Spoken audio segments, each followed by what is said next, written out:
Aloha. While I'm talking, if any of you have any questions, I would love for you to just shout them out, because today's about you.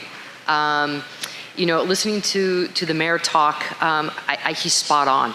I think sports help us understand our character. I don't think they always define it. I think they reveal it. And I think that's something that as parents and as young players, we forget. I think we get our sights on the end. The process is what counts. We get our sights on the end. I want to win. I want this many points. I want blah, blah, blah. But we don't think about how we get there. The mayor alluded to the changes in the NC2A right now. I've been coaching for 30 years. I started when I was 6. And the transformation in college sports has been unbelievable. I spent 14 years at a junior college, so I was kind of the middleman between high school and college.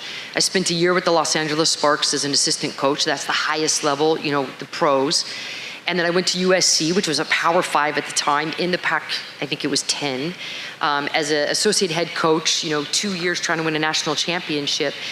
And then I landed here, which has been probably one of my most rewarding jobs in my career because of what the position means to the state and what I'm able to get as far as just filling my cup. So when I started out at the JUCO level, and I'll get back to the NC2A stuff in a second, but when I started at the JUCO level, the JC, the community college, it wasn't about winning. It was about trying to get our players to be the first in their families to go to college. We were a junior college. We had kids that parents had never even graduated high school, and our job was to get them, let's dangle the carrot of basketball to get them a degree so then they can go on to a trade, they can go on to a vocational, they can go on to a 4-year, but let's do something meaningful. And I never thought I would leave the community college level because it wasn't just about winning. And the crazy thing is I won more at the JUCO level than I won any place else. We won 13 championships, we won 4 state championships, because I think we had our values in the place of let's make it about the kids. Let's not make this about you're just a basketball player, you're just a football player. It's a part of who you are. It's not who you are.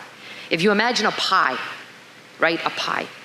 You're a brother, you're a sister, you're a cousin, maybe you're a Boy Scout, Girl Scout, maybe you have a job, you're a football player, you're a basketball player. That's part of your whole pie. And that's what we taught at the community college level. So when something wasn't going right on the basketball court, they didn't feel like their entire life was over because they still were the brother or the sister or the son or the daughter.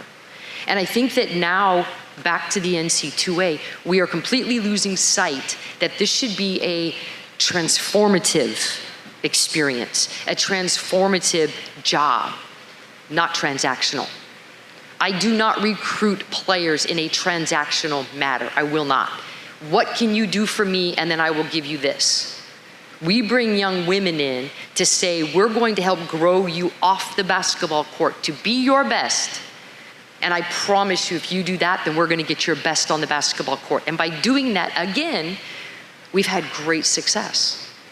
You cannot sell your soul to your sport. It is empty. You cannot sell your soul to anything. It is empty. You have to be true to who you are and what you are doing. So when I looked at the points on the board a few minutes ago about the whole NIL process, there are some amazing aspects to that kind of roadmap that David put up with his staff. And I think the one that stood out the most to me, there are a couple. One, family's involvement. Parents be parents, please. Parents be parents. Don't try to tell your coaches what to do. Do not coach your kids. Love your kids. Support your kids. Be there for your kids. That doesn't mean you can't say things to them like, you gotta be on time. Hey, you need to shape up your attitude a little bit. You gotta work hard. But that's parenting skills. But when you start telling the kid, hey, come down the floor, shoot every time you get it, don't pass the ball, that's how you're gonna get your scholarship, I promise you, you're wrong. Because when I go recruit, I'm watching parents. And I have stopped recruiting players because I'm not going to deal with a parent that thinks they know more than me on the basketball court. You may know more than me in the bank, the grocery store, maintenance worker, absolutely. But you're not going to know more than me as a basketball coach. This is what I do for my job. And that's not arrogance. This is what I do. So parents, parent. Love your kids. Because as a coach, when I watch you, if I know that you and I can have a reasonable relationship, a rational relationship, then I know where your kid's coming from. You'll be shocked at how many players come to me, even at UH, and say, I don't know if I want to play basketball anymore because I have a miserable experience when I go home and I had a miserable travel ball coach. I don't like basketball anymore. And that's not true. They love basketball. What they don't like is the people that are surrounding them and the grief that they get, the stress that they get when it's supposed to be something fun that they love. So parents, please be parents. And I'm not trying to tell people what to do. I know what I look for as a coach when I'm recruiting, period. I just want kids to be loved. The second part of this is the mental health. And I'm glad that David put that on there. I was fortunate that when I started out, I wasn't a great basketball player. I was good enough to get a scholarship, but I wasn't a great basketball player. Didn't even think I wanted to go into coaching. Had no idea what I wanted to do.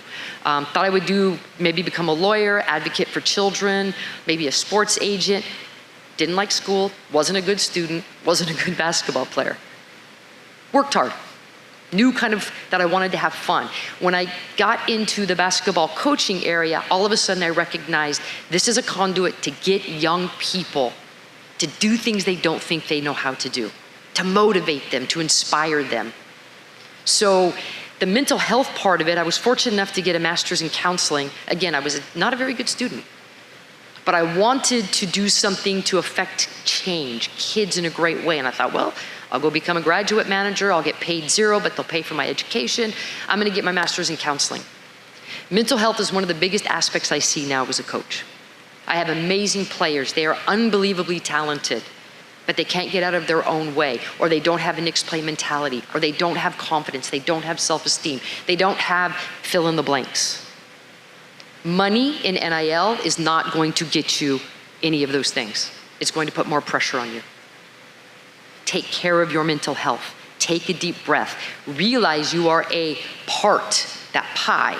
Basketball is a part of who you are. It does not define you. It does not make you who you are. If you, or football or soccer, if you can get that mentality, I promise you, you will be a better athlete on your respective playing surface. If you understand that it's not who you are, that does not mean you don't work hard. It doesn't mean you don't win championships. It doesn't mean that you aren't better than everybody else. It means that when you make a mistake, you take a deep breath, you give yourself some grace, you work hard, you love your teammates, you celebrate your teammates, and I promise you that is how you become the best basketball player you can be, because those skills translate into life. And if you are your best off the court, you will be your best on the court. So mental health to me is huge. I'm an advocate for every one of my players to see one of our mental health specialists. Even if it's just to say, and David, when you need me to go, someone throw something at me and I'll get off the stage here. Even if it's just to say, I'm pretty good with who I am, I love myself, but I'm not sleeping great. I struggle a little bit with next play mentality, or something a little bit more significant. When I was a kid, A, B, and C. I encourage all of my players to have their safe person to talk to, because that will help them grow in the areas that will make them that fabulous athlete. I used to believe guys had to play good to feel good, right? They could go onto the basketball court, had a terrible day, break up with their girlfriend, they hit 50 that night, and they can get any chick in the arena, right? I used to believe that. I used to believe that in order for women to play well or good on the court, they had to feel great about themselves. I believe that's the case for both boys and girls, men and women. If you do not feel good walking into what it is you're supposed to do, you will struggle. You will struggle with that. I think that's the same in life. You go into a job and you're having problems at the house, you feel pressure, you have financial stress, you have all of these things. It's really hard to go into your work and say, I'm gonna crush it today. Usually it's, who can I crush today? So I think taking care of yourself off the court for kids is unbelievably huge, and I think it's overlooked all the time. Overlooked all the time.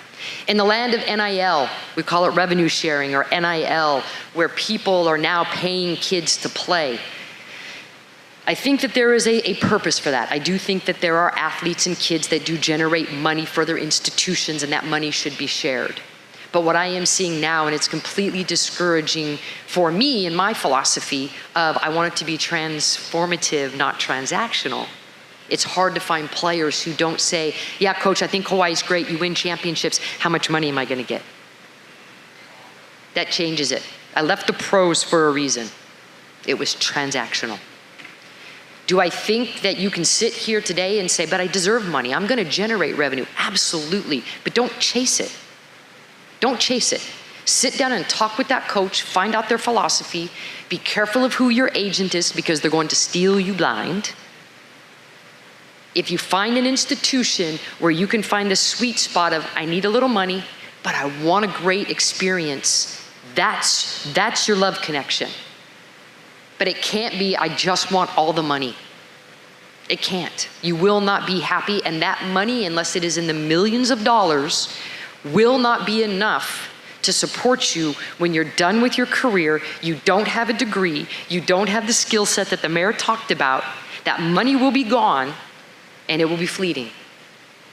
So I promise you, if you can find the sweet spot, and that's how we're recruiting right now.